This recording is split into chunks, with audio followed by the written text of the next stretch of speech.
biraz da yerinde dağılmasa böyle.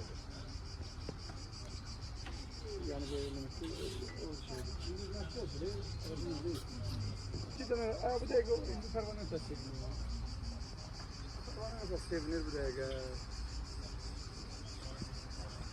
Hatta bir tane hayvanın ben 17.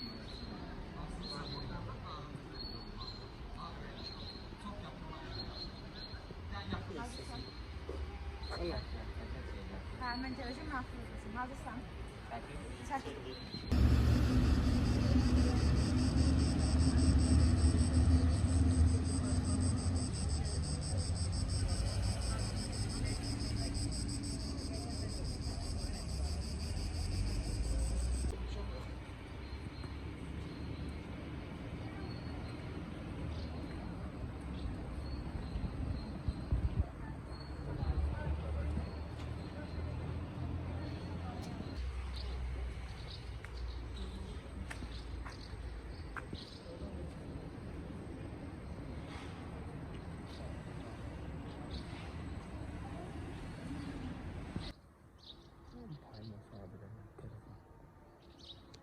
Elə gizlədisiz elə bir telefonumuzu yiyəcəm.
Uşaqlar gəlibdir, sonra rəhmətə getdi uşaqlar gəlibdir, Şahin gəlib.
Hörmətli izləyicilər, hal-hazırda Qarabağ küçəsindəyik. Doğrudan da Şuşanın hər yeri gözəldir. Çox gözəl, füsunkar təbiəti var. Həm yaşıllığı, həm bax belə yeni Qarabağ küçəsi, gözəl binalar. Doğrudan da göz oxşuyur. Adam Şuşanın hər bir nöqtəsindən valeh olur. Qarabağ küçəsi də bu yaxınlarda təhvil verildi. Uzun müddətdir burada təmir işləri aparılırdı. İndi artıq bura bir ziyarətgah nöqtəsidir. Gövhər Ağa məscidinə gedən küçədir. Qarabağ küçəsi adlandırıldı və doğrudan da binaların gözəlliyi buraya gələn yerli və xarici turistlərin sayını artırır.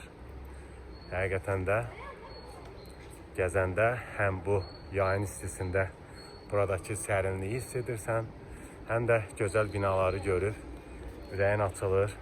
Necə deyərlər, Şuşada olduğuna görə xoşbəxt olursan. Hər birinizi inşallah hörmətli izləyicilər gözləyirik. İndi hal-hazırda o məşhur Qarabağ Otelinin qarşısındayıq. Baxın, bura Qarabağ Otelinin olduğu ərazidir. Bura möhtəşəmdir. Binaların altında yeni kafelər, restoranlar açılacaq. Artıq burada işlər yekunlaşıb. İndi birinci mərtəbədə yaşayış obyektlərinin içərisində təmir işləri gedir. Hansı ki, burada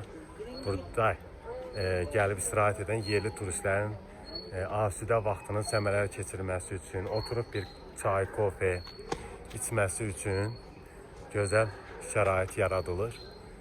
Həqiqətən də adam gəzir, ürəyi açılır. Yorulmursan sanki Şuşadan